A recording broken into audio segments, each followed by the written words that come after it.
ಒಂದು ಹೇರ್ ಕಟ್‌ನ ಕಥೆ ಇನ್ ಅಮೆರಿಕಾ. ಎಲ್ರಿಗೂ ನಮಸ್ಕಾರ. Welcome to mini vlog. ಒಂದು ವಾರದಿಂದ ಮನೆಗೆ ಫೋನ್ ಮಾಡಿದಾಗೆಲ್ಲ ಹೇರ್ ಕಟ್ ಮಾಡಿಸು ಅಂತ ಬೈತಾ ಇದ್ರು. ಇವತ್ತು ಅದಕ್ಕೆ ಹೇರ್ ಕಟ್ ಮಾಡ್ಸೋಣ ಅಂತ ಡಿಸೈಡ್ ಮಾಡಿ ಗ್ರೇಟ್ ಕ್ಲಿಪ್ಸ್ ಅಂತ ಒಂದು ಸಲೂನ್ ಇದೆ. ಅವ್ರದ್ದೊಂದು ಆ್ಯಪ್ ಇದೆ. ಅವ್ರ ಆ್ಯಪ್ ಡೌನ್ಲೋಡ್ ಮಾಡಿ ಅಪಾಯಿಂಟ್ಮೆಂಟ್ ತಗೊಂಡೆ. ನೋಡಿ ಇಲ್ಲಿ 2 ತರ ಹೇರ್ ಕಟ್ ಮಾಡಿಸ್ಬೋದು. ಒಂದು $19, ಇನ್ನೊಂದು $30. ಇವತ್ತು $19 ಹೇರ್ ಕಟ್ ಮಾಡ್ಸೋಣ ಅಂತ ಹೋಗ್ತಾ ಇದ್ದೆ. ಇದೇ ಚೀಪ್ ಆಕ್ಚುಲಿ ಇಲ್ಲಿ. ಅಂದ್ರೆ ಇಂಡಿಯನ್ ರುಪೀಸ್ ಅಲ್ಲಿ ₹1500 ಆಗುತ್ತೆ ಆಲ್ಮೋಸ್ಟ್. ಅಂದಾಗೆ ಈ ಸ್ಕೂಟರ್ ಬಗ್ಗೆ ಹೇಳಿಲ್ಲಲ್ವಾ, ಇದು ಎಲೆಕ್ಟ್ರಿಕ್ ಸ್ಕೂಟರ್. ಇದರ ಬೆಲೆ $330 ಅಂದ್ರೆ 30,000 ಆಗುತ್ತೆ. ಇದ್ರ ಬಗ್ಗೆ ಸೆಪರೇಟ್ ವಿಡಿಯೋ ಮಾಡಿದ್ದೀನಿ, ಅಪ್ಲೋಡ್ ಮಾಡ್ತೀನಿ. ಇನ್ನು ಬಂದು 2 ತಿಂಗಳಾಗಿಲ್ಲ. ಆಲ್ರೆಡಿ ಮಿಡ್ ಟರ್ಮ್ ಎಕ್ಸಾಮ್ ಬಂತು, ಹಾಗಾಗಿ ಫುಲ್ ಬ್ಯುಸಿ ಆಗಿದ್ದೆ.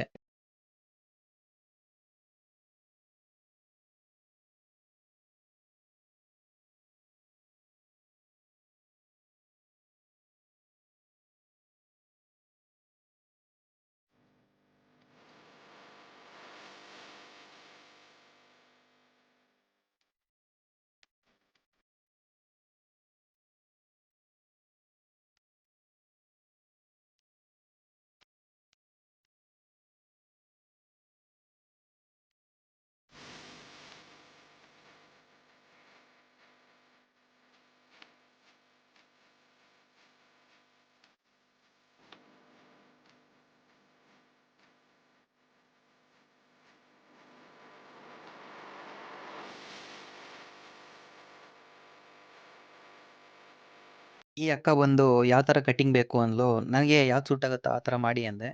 ಆಮೇಲೆ ಯಾಕೋ ಭಯ ಆಯಿತು. ಅದಕ್ಕೆ ನಾನು ಲಾಸ್ಟ್ ಟೈಮ್ ಇಂಡಿಯಾದಲ್ಲಿ ಮಾಡಿಸಿದ್ನಲ್ಲ, ಆ ಥರದೊಂದು ಫೋಟೋ ಇತ್ತು. ಈ ಥರ ಮಾಡಿ ಅಂತ ಅಂದೆ. ಇಟ್ ಸೂಟ್ಸ್ ಯು ಅಂದ್ಲು. ಹ್ಞೂ ಅಂದ್ಕೊಂಡು ಮನೆಗೆ ಬಂದೆ.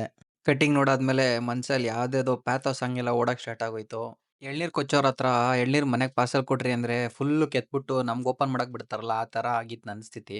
ಸೊ ಸೆಟ್ ಆಗಿರಲಿಲ್ಲ. ಮನೆಗೆ ಬಂದು ತಿರ್ಗಾ ಫ್ರೆಂಡ್ ಹತ್ರ ಹೆಲ್ಪ್ ತೊಗೊಂಡು ಟ್ರಿಮ್ಮರಲ್ಲಿ ಮಾಡಿಸ್ಕೊಂಡೆ. ಈ ಕಣ್ಣಲ್ಲಿ ಇನ್ನೀ ಏನೇನ್ ನೋಡ್ಬೇಕು ನೋ ಕಾಮೆಂಟ್ಸ್ ಇಲ್ಲ ಸರ್. ಮತ್ತೆ ಭೇಟಿಯಾಗೋಣ. ನಮಸ್ಕಾರ.